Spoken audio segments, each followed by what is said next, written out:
सोचिए, एक लड़की जो अपने अतीत के जख्मों से भागकर एक नई जिंदगी की तलाश में हजारों किलोमीटर दूर एक बड़े शहर आती है। नई उम्मीदें, नए ख्वाब और एक वर्चुअल रिश्ता जो शुरुआत में प्यार लगता है, लेकिन धीरे धीरे एक ऐसे तूफान में बदल जाता है जो सब कुछ तबाह कर देता है। सोशल मीडिया, जहां हम चेहरों को पसंद करते हैं, प्रोफाइल्स को फॉलो करते हैं, पर क्या हम वाकई जानते हैं उन लोगों को, या हम बस उस मुखौटे को प्यार करते हैं जो उन्होंने दुनिया को दिखाने के लिए पहना होता है। माया गोगोई की कहानी ऐसी ही एक मासूम सी शुरुआत और हैरान कर देने वाले अंजाम की दास्तान है। एक कहानी जो आपको सोचने पर मजबूर कर देगी कि क्या हर फॉलो, हर लाइक, हर मैच वाकई सुरक्षित है। और फिर 23 नवंबर 2024 की दोपहर एक सर्विस अपार्टमेंट में ऐसा क्या हुआ जो माया की जिंदगी हमेशा के लिए थम गई।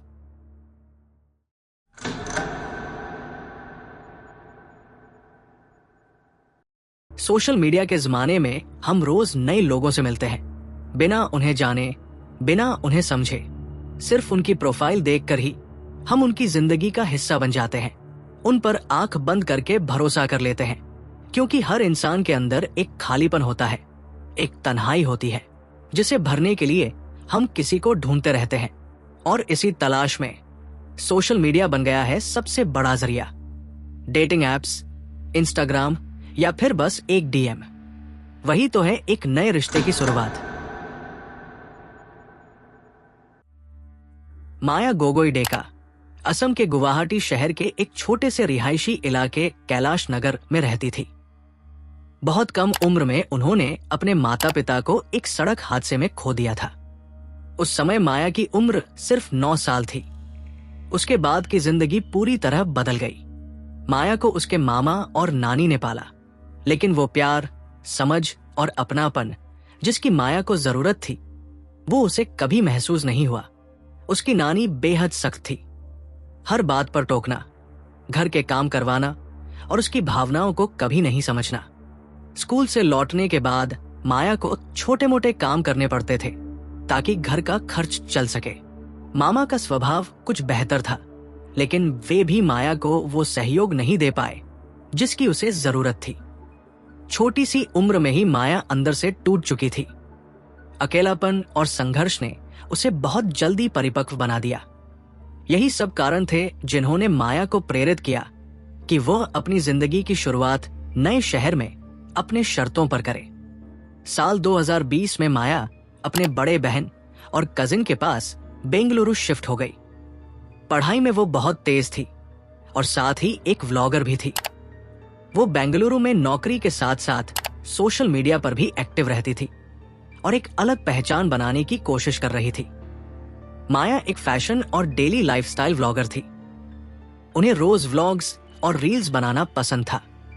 इसका एक बड़ा कारण था अपनी एक अलग पहचान बनाना। इसी दौरान उनकी मुलाकात आरव नाम के लड़के से हुई। आरव केरल का रहने वाला था। उम्र थी 21 साल। जब वो छोटा था तब उसके माता पिता का तलाक हो गया था। मां ने दूसरी शादी की, लेकिन वो रिश्ता भी ज्यादा नहीं चला। आरव को उसके दादा, जो एक रिटायर्ड आर्मी ऑफिसर थे, उन्होंने आरव को पाला। वही उसके सबसे करीब थे। 2024 में जब आरव 21 साल का हुआ तो वो भी एक बेहतर जिंदगी की तलाश में बेंगलुरु आ गया।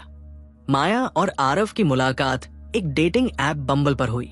माया को आरव का सेंसिटिव नेचर पसंद आया और आरव को माया का आत्मविश्वास और सोशल मीडिया पर उसकी मजबूत उपस्थिति आकर्षित करने लगी। दोनों के दिलों में एक समान खालीपन था। माया का बचपन में माता पिता को खो देना और आरव का अकेलापन। शुरुआत में सब कुछ ठीक था, लेकिन कुछ ही समय बाद आरव के व्यवहार में बदलाव आने लगा। माया एक आउटगोइंग व्लॉगर थी जो अपने व्यूअर्स के साथ लगातार जुड़ी रहती थी। आरव को डर सताने लगा कि शायद माया उसे किसी और के लिए छोड़ न दे। एक बार माया अपने ऑफिस के फ्रेंड रोहन के साथ कोरमंगला के एक कैफे में व्लॉग शूट कर रही थी। आरव वहां पहुंचा और चुपचाप उनकी बातें सुनने लगा। इसी बात को लेकर उनके बीच झगड़ा हो गया। पुलिस रिपोर्ट के अनुसार माया ने अपनी बहन से बताया था कि वो आरव के साथ सहज महसूस नहीं कर रही है।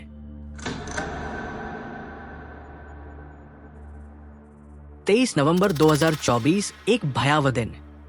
Hotel royal living, Indira Nagar, Bengaluru. दोपहर 12 बजे माया और आरव ने वीकेंड के लिए एक सर्विस अपार्टमेंट बुक किया, लेकिन आरव के इरादे कुछ और ही थे। चेक इन के दौरान आरव के बैग में एक पुराना चाकू था और चेक इन के तुरंत बाद उसने जेप्टो से 2 लंबी नायलॉन रस्सियां मंगवाई।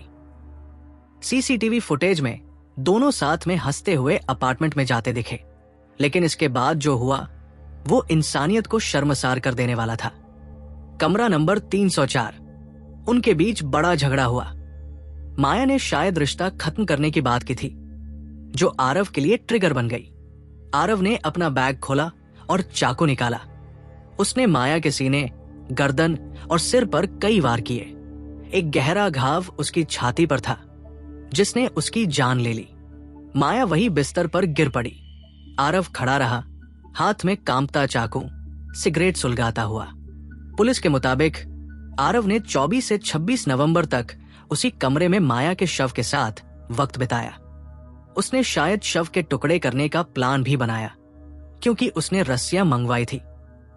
लेकिन आखिरकार वो भाग गया। सीसीटीवी फुटेज 26 नवंबर सुबह 8:19 पे आरव बैग, केप और चश्मा पहने बाहर निकलता दिखा। जब होटल स्टाफ को कमरे से बदबू आई, उन्होंने स्पेयर चाबी से दरवाजा खोला। माया का शव खून से सनी चादरों पर पड़ा था। शरीर सड़ने लगा था। पुलिस को बुलाया गया। फॉरेंसिक टीम ने चाकू और रस्सियां बरामद की।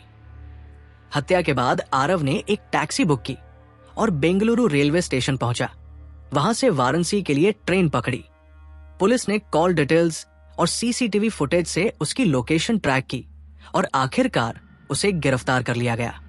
ये सिर्फ एक लड़की की हत्या नहीं थी, ये उस भरोसे की हत्या थी जो हम आज सोशल मीडिया पर करते हैं।